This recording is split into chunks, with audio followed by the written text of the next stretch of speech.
And now you can buy higher volume beer in grocery and convenience stores on the Kansas side of the state line. The new law in effect today got us thinking about some of the quirks that we deal with living on the border between both the states. In a story you'll only see on 41 Action News, our reporter Charlie Keegan joins us with a closer look at the often overlooked facts that reside on that state line. Charlie? They just become facts of life for us. You know, you don't even stop to think twice about them. But for example, a trip to the grocery store could require a trip to 2 states. If you went to this Hy-Vee on the Kansas side of the state line, well, you'd have to get in your car and cross over into Missouri and come over here to the Hy-Vee spirits and wine location here to get any kind of bottled wine or liquor that you wanted. You'd have to go into 2 states. That's just one example of many.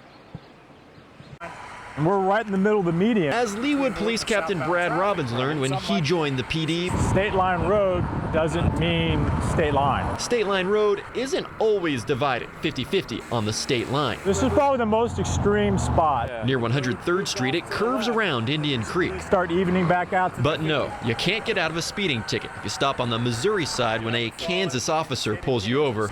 Robbins says his officers will mail you the ticket. They can't physically hand it to you in Missouri. Most people are simply upset that they got the ticket in the first place, and they're not stopping to look around and figure out jurisdiction. And if we take a quick trip down State Line Road to another convenience store, you get to see how the laws on each side of the line impact business. We're moving the store back 30 feet. In 2009, QT tore down and then rebuilt this store on Southwest Boulevard so it would be completely in Missouri, where there's cheaper gas tax and the ability to sell strong beer, wine, and liquor. Those strict state-by-state Now, Charlie, we'll mosey along. alcohol regulations We're still in Missouri. mean John Kane has one of the most unique offices Go down one more section, in KC. we'll be over in Kansas. He's the general manager of Central States Beverage Company.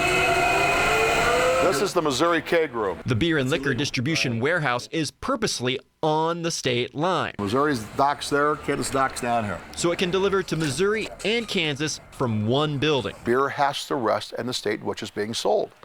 So you just can't put it on one side and say this is Kansas beer that's sitting over Missouri. Kansas would like to see it on the Kansas side, and Missouri's the same way. That Quick Trip down on Southwest Boulevard, well, Quick Trip says that its sales just soared after it just moved those 30 feet. And on a kind of nationwide scale, it says that beer really accounts for about 12% of their sales in states like Missouri, but in Kansas, where they're just now allowing the sale of strong beer, it only accounted for 1%.